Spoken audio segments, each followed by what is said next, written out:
talk about epic, everybody. That was 101 or 101, and that is off of the brand new album from Yagull, excuse me. They are an awesome New York City acoustic duo, and very excited to have them join us on the show to talk about their new album, Yuna. And, man, that's just so epic. That's epic. I just went through the whole birth of the Earth and all 4 seasons. And then I went nighty-night. Wow. Like sunrise all the way to the moon came out. I want that in movies, man. That needs to be in movies. We have Sasha-Markovic joining us and Kana-Kamitsubo joining us. Again, the acoustic duo known as Yagull. And you can go to their website, yagull.com. That's YAGULL.com. And also distributed by Moon June Records. And I love that name, too. I know. Sasha, how are you? How are you? How are you, Lisa and Nancy? Thank you for having us. Oh, we're excited about this. Are you kidding me? Listen to that music. Did you hear that? it sounds good over the phone. Actually, I listened to it over the phone, so I like your take on it. I love it. I love it. And Kana, welcome to the show. How are you? Very good. Thank you for inviting us. This is you. I want to see my music.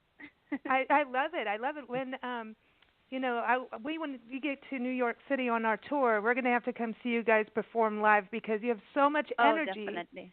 Yes. It's got to be like, don't light a match, man. Something will happen when you guys are performing. Wow. It's like amazing what 2 people can do. Thank you. Yeah. Thank you so much. And it is joy playing it live as well because every time there's something new happening. There's always space for improvisation, so that keeps us on our toes. So it is lots of fun. And isn't that part of with the album? One of the songs on there, it really comes from just improvising. Yes. Yeah. The first song, "Searching for the Moon," was composed within like 3 to 5 minutes during our photo session. So the photographer asked us to play something, and I got inspiration and started to play, and we composed the song in 5 minutes. I love that song too, by the way. The whole album, you're one of those couples with music that you just wish you were on for the whole show and we could play every song. I'm just saying. Thank you so much. It is so nature to me. Yes, it's very It just is like nature to You've me. got the 4 seasons, but I felt like I was at the ocean listening to that. And then like the forest, like there's an area in Northern California where the redwoods go onto the beach, Gold's Bluff Beach. And it's almost like Jurassic Park. Like you expect dinosaurs, and then you just go up the coast a little bit and it's rugged and it's like, it's really this amazing, exquisite beauty, and then there's this drama that comes in. So to me, your album has a lot of emotion in it. And it flows. Yeah, there's a lot of emotion, a lot of heart in it, but very dynamic. You both played really well together. Kana, how did you meet? So music brought us together. We have musician friends that connected us. Okay, so that's it. So how long have you been playing together in all ways? Since 2012. Yeah, 2012 we started playing together. Immediately after we met, actually, within 2 weeks we started jamming, and we just developed from there. And I think within the first 6 months of knowing each other, we created, I think, 20 compositions. We saw 20 concerts. We performed together, and everything just developed so naturally. Wow. That's awesome. Wow. That is really awesome. Man. So tell us about this song, 101 or 101? It's called 101. And the title just, Sasha put this title, and doesn't really mean anything. But we want the name to be meaningful. But the song by itself has lots of meaning, and I took the initiative of composing this song. So I think it was 2012. Sasha asked me, he was at my home, and he asked me, like, play something. And then I started to play something that I don't usually play, which is really loud and explosive, like boom, boom, boom, boom, boom. And Sasha liked it. So he kept the recording. And then after a few years, I we revisited that song, and then I started to arrange, and it turned out to be one of the most challenging songs for me to play on the piano. But it has lots of meaning, and as you can hear, it has lots of emotion, and mainly it's passion. And I'm not sure how deep I should go in, but you tell me. You can go ahead. Go okay. ahead. All right. So in the process, it took me about 2 to 3 years for me to come to the satisfactory level of performance. But we've been performing this song in the show, and every time when I perform this song, I was explaining, I have this image of a teenage girl, like 18 to 20 years old. She had some like devastating event or something that she cannot hold the emotion, so she started to running and running and running until it comes to the shore or the coast. She can no longer run, and then she screams, or like she screams to the sky. So that was the explanation, and then I had this image without knowing that it was about me. So I kept playing this piece, and I kept recording and kept practicing, and one day after like one year or 2 years after the song was composed, one day I was playing this song, and then I got the realization, this song is about me. So I was remembering the time that I was having a traumatic phase. I was around like 18 to 19 years old, and it was about the music. One of my piano teachers told me that I'm not good enough, and she was really harsh. And this might be very familiar to many of music students who study classical piano, especially in Asian countries. And probably this was a tough love from the teacher. But as a teenager, I couldn't do anything. I struggled. I had this deep passion for piano and music, but teacher meant everything for me by then. So this teacher was telling me like I'm not good enough, or why you don't play good, and all those harsh things, and I couldn't take anymore. Yeah. So that was I repressed that memory, and after that incident, I stopped practicing classical piano and switched to jazz. And where I started to find myself in music again, and that's actually I'm really thankful that I took this path. Wow. But to make it short, so one day last year I was playing this song, and then I started to cry for no reason, and then I realized this song is about me and about my passion for music. Wow. That is powerful, because I think sometimes these people that say you shouldn't, you can't, I've learned now that you have to run far away from them, exactly, because there's definitely running in your song, but it's true, run. Right. And then, when people do that, I just kind of also get, when someone says you're not good enough, or no, you shouldn't do this, the first thing I want to do is exactly what they tell me not to do. I know, Nancy, you had a good time raising me, but but they told us not to have a magazine. Still alive. They told us, when we did market research for our magazine 22 years ago this year. It's been 22 years ago. People said, we don't need another magazine in our community, blah, blah, blah. And we looked at each other and like, yeah, you do. And now we're national and international, not just a San Diego magazine. It's like you just kind of go, but it is really frustrating and very hard when it's something you truly love and who you are, and someone does that. It's right. Especially a teacher. That's sad that happens. Exactly. When teachers critique, that word is, like food critics or movie critics. When somebody critiques, I have never liked that word. I hate Yelp. Seriously. When I went to art school, and I had this one teacher, because I'm very realistic in my art, and it's always nature and animals and all that. And this one teacher was like, you have to do abstract or you're not really an artist. I'm like, oh, bull. But anyway, I tried doing abstracts, and no matter what, he could see within the painting what I was painting, and I'm like, but that's the reason I paint. Like, I don't want you to look at it and go, what the heck is that? Yeah. So it is interesting, and it is true. Sometimes a teacher or a person can really put you off of the track you're supposed to be on, but I think most people get back on. Yeah, it just slows you down. And your music is so dynamic, like I was saying that at the beginning, and there's the fire that the two of you have playing, and and you can't say, okay, it's this, it's that. There is no. I hate pigeon boxing or pigeonholing or putting a bird in a box. Oh no. Because like your music is, you've got a little classic, a little jazz. You've got some Black Sabbath in there. You've got all kinds of stuff going on in there.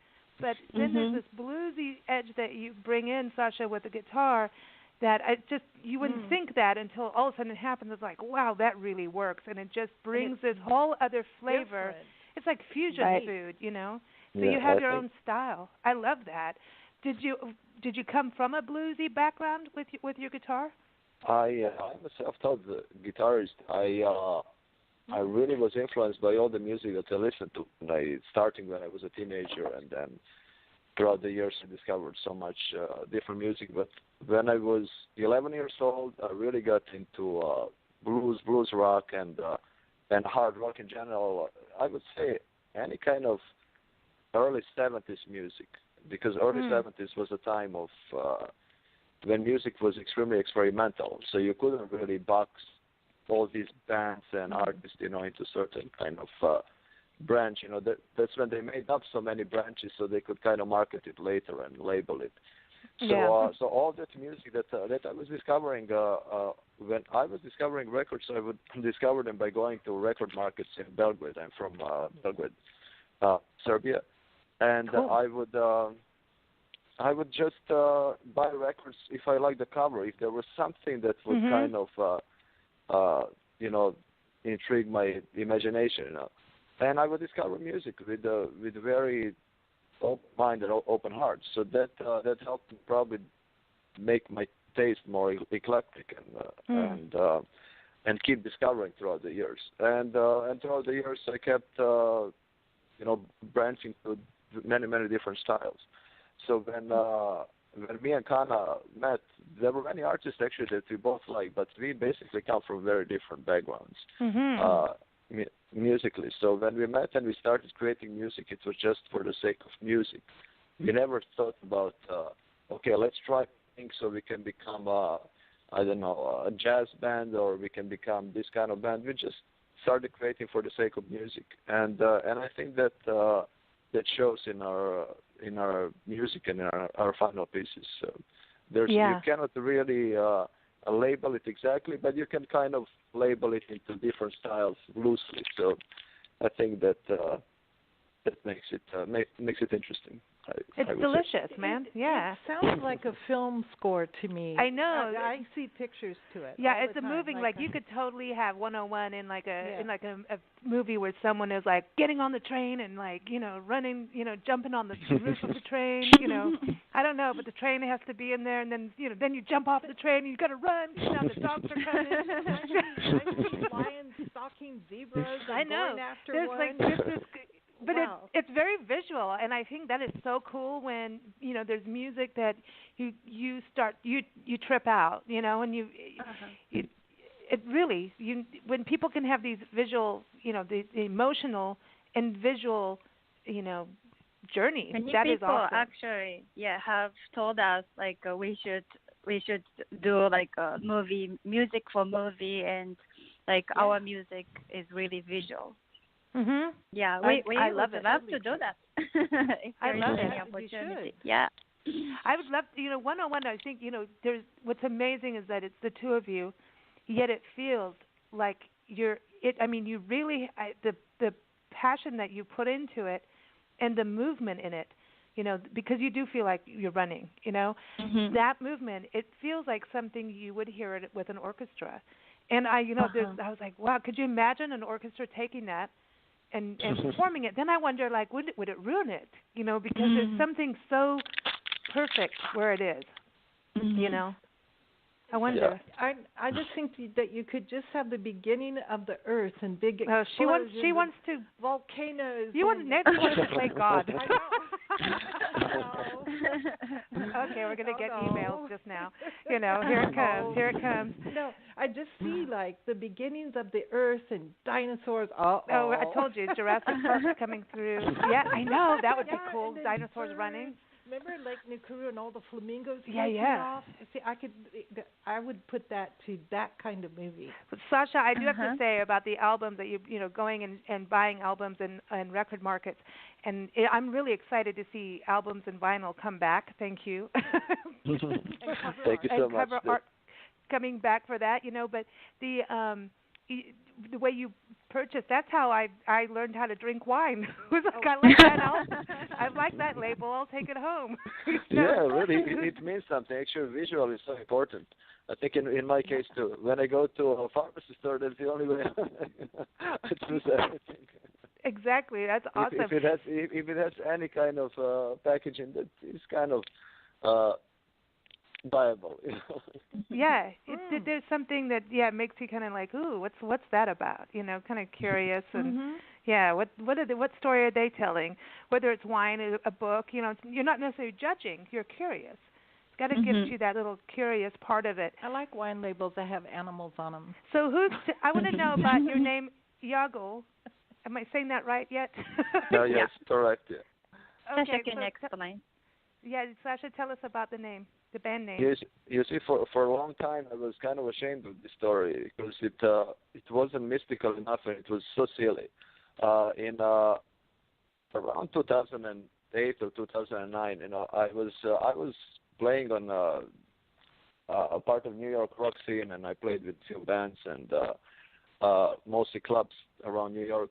But around that time, I would always record my acoustic instrumentals, and I would record it usually in the middle of the night, and that was my time of peace. And luckily, I had very tolerant neighbors, and my music wasn't too loud, but there was still sound. And so every time I would record a piece, I needed to name it something, and I recorded a piece,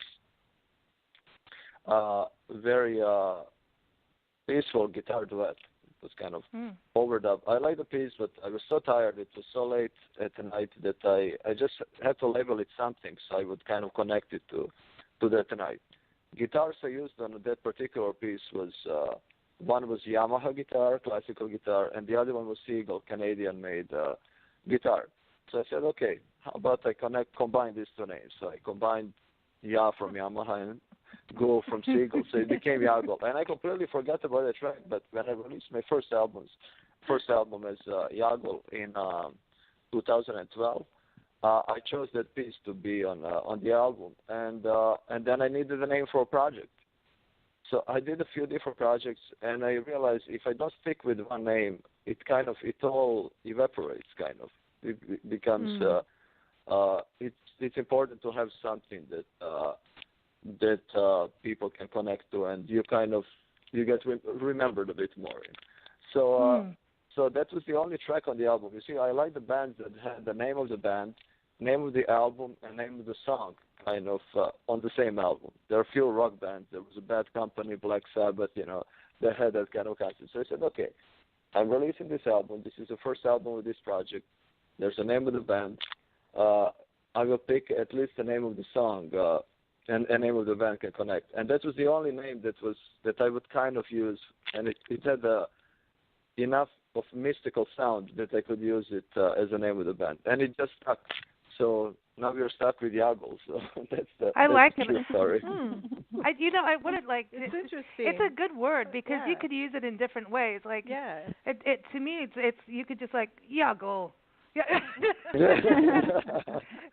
I don't know. It's like a cool name. I mean, I know that I was talking about you both coming on the show, on our Wednesday show, and I was like, it's Yagull.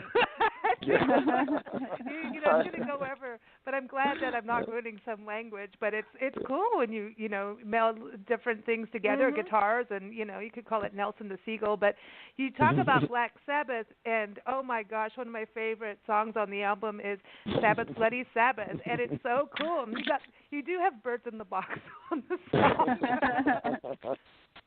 Anyone should watch that movie, and don't tell me about it. No, I'm kidding. But tell us why. I mean, it's cool, man. That's cool. But what was it like? Hey, we're gonna do this. Do you do a lot of covers like that? So when I released the first album, the album Films that I mentioned, I had the guitar version of that. It was just guitar overdub. So I had the rhythm part, and I had the concept of the song. And of course, like all other covers, we did a few covers on the last album and a few on the album before that. And we use either one or two covers per album, and mostly they're rock covers of 70s rock or hard rock songs that I grew up on. And these are the songs that always start as a joke. These arrangements always started as a joke. And I record the little sketches. I always record. I keep recording sketches all the time. Then when I revisit them, when I see that any of these pieces can stand on its own as a new piece of music, I consider rearranging. And then when me and Kana started playing together, I was thinking if she plays a melody on piano and makes it her own, that would make it even more unique. So without even playing the original Black Sabbath song, I played her my version with the like distinct melody of Sabbath by the Sabbath, and she came up with a way of playing. And then we have this second part of the song. It's like a little jam where she plays fantastic solo that I always enjoy just listening while we are on stage. So it turned into something else. But I think maybe it can expose us to more different audience, and it's fun playing it live. It's always fun. They're like a painting. You put a little of this, put a little of that, mix those colors up, and look what you get. Yeah, but the dynamics are there. Yeah. You know what I mean? It's not where, paintings have dynamics. Yeah, that no, I mean where, when people sometimes do that kind of thing, it gets too much. It's like too much spice in food. You can never have too much spice in food. Yeah, what are you talking about? You can never have too much spice. Well, let's play Muse. Let's play that for everybody. I want them to hear that. This is another, just, you're going to feel it, man. And this is on the album. It's the fourth track on the album, and everyone go get it. It's, again, called Yuna, and you can go to Yagull.com. It's Yagull, Yagull.com. But here's Muse, and then we'll bring you back on, and we'll have a conversation about Muse, okay? All right.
You're listening to Big Blend Radio with Nancy and Lisa, and you just heard Muse.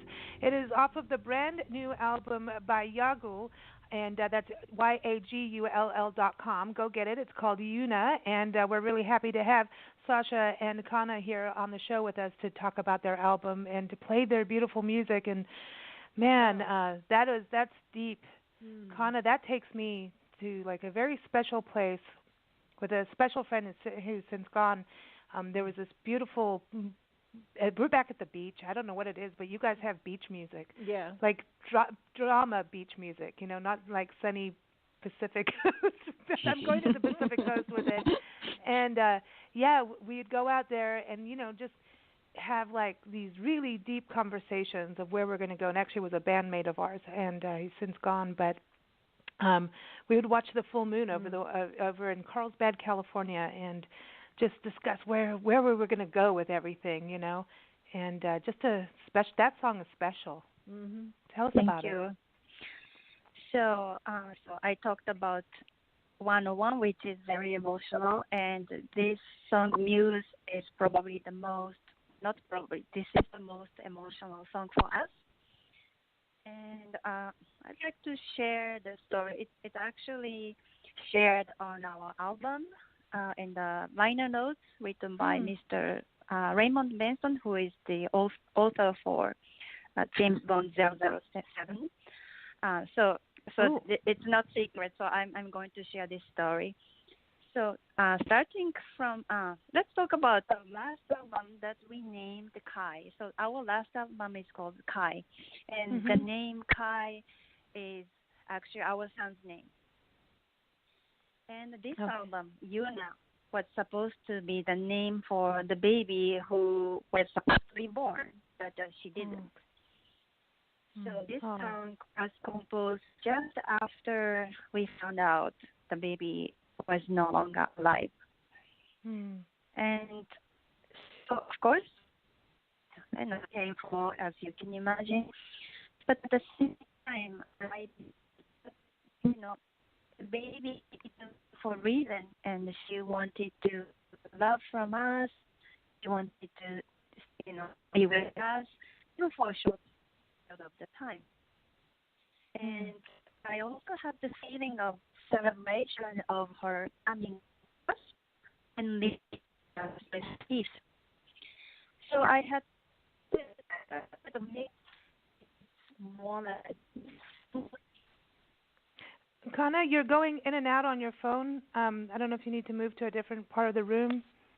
Oh, really? Oh, there you go. You're back. Okay. All right. Were you able to hear my story? Just the last two sentences where we could hear. Oh, yes. So when that happened, I was feeling a sense of celebration. At the same time, we were feeling pain and sadness and mourning. So I didn't know what to say, and Sasha didn't know what to say, and we were sitting quietly. And of course, I always go to my piano, and this melody came, and it was just composed within a few minutes. And I recorded it, and I played it to Sasha, and we were like, oh wow, this is it. And we felt the soul of the baby was just happily left to the heaven when we composed this song, as if I gave a birth to her. So, that's the background of this. Wow. Piece. Thank you for sharing that. It certainly does. That really comes across. What I felt was like, how raptors just float through the air and they fly over the earth and they're looking down. That's how it feels. It's like one of those great big eagles is like flowing over the earth and tilting the wing and going here, going there.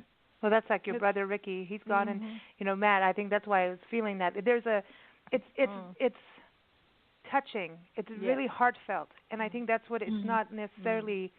a sad song. It's one of those. It's a tender moment, like you're in that tender zone. And I think your guitar work, Sasha, where you bring that in, there's just this. Oh man, you guys are really good. Dang it! You make movies. I know. I really. Please make some movies. I mean, this needs to go. Like, I'm gonna call everybody. I'll call Hollywood now. Darn it! Get on there. Yeah, any movie directors listening to this radio, please. Yeah, no, really, Yagull.com. Go there because I just think that the way that you play together in regards to where to come in. Sasha, I think especially on that song, it's a very important to let it breathe. And then when you come in, there's this. It's like a union. It's unified. Yeah, I mean, personally, it's my favorite recording of all the recordings we've done so far. That actual recording was, it makes me stop always. Even though I worked on the mixing and I produced the album, so I listened to it so many times, but it is always meaningful for me. It's always for us. So yeah. No. It's a special piece of music for us. That's beautiful. It's beautiful. So now are you going to be working on more albums? What's going on from here? Are you going to tour? Like, are you going to come out to Arizona ever? Well, we want just our friends to be able to see. We'll be everywhere around the world, but type through the country. We would love to. We would love to. We are planning. We already booked a few performances in Japan in April. So that is what we are doing. We are doing New York performance in May. We still haven't set the venue, but it will be announced within next month. And then later in the summer, we're planning to do a few European dates. And then after that, we will think of maybe travel in the U.S. in 2020. And of course, we keep recording, we keep composing. Even since the release of this album, we composed a few new pieces. So we always keep them in rotation for our live shows, and we keep arranging. And I don't like to say polishing them, but letting them develop. Let's say. Okay, so now would you go to the Hawaii volcanoes and go stay in this beautiful 6-room house and compose? we would love to. I was thinking about that. I was like, well, this is the perfect show, and we scheduled you, and then Glenn is coming on after you, and in Hawaii, and also is an amazing composer, just incredible. I was like, how did this happen? You guys were, there's this connection, and he's from New York State too, and I thought that this is so interesting, and so I wanted to ask, like, do you ever go out and play outside in nature, as because to me, like, your music belongs outside. I want it outside. I want to sit outside. That's a great compliment, and thank you for doing what you do. It's wonderful. Actually, many of national parks I visited in the U.S. and I always enjoy and I admire people who work on that because it's such a niche and it's so important. It's so important. So having somebody doing it in a way that you do it, it's a blessing for community and for everyone. So thank you. Oh, thank you. We're excited. I mean, it's like we got to keep them clean. We got to take care of them. We always feel when you go in a park, it could be a music event. It could be, people are just hiking around. But at that point, there's a period. It's like the same thing with what you do with your music. When people are listening to your music while you're performing, no one's arguing at that point. Everybody's just in this zone where they should be, in this happiness. There's going to be different things in parks because of the history and some of you go to Gettysburg, it's hard to be happy in a battlefield, but there's this, you have a feeling and understand all the drama goes away. There's something there, and I think that's what you do with music, and especially your music. I think when people leave a concert, they must be like, wow, this is cool. Amazing. But we're gonna close your segment with your song "River Was." Tell us about that. Kana. Okay. So this is I don't know how I composed, but I got this theme, the dun dun dun, and then left hand goes without really knowing how difficult it can be as for a pianist. But I really like this song, and I wanted to develop.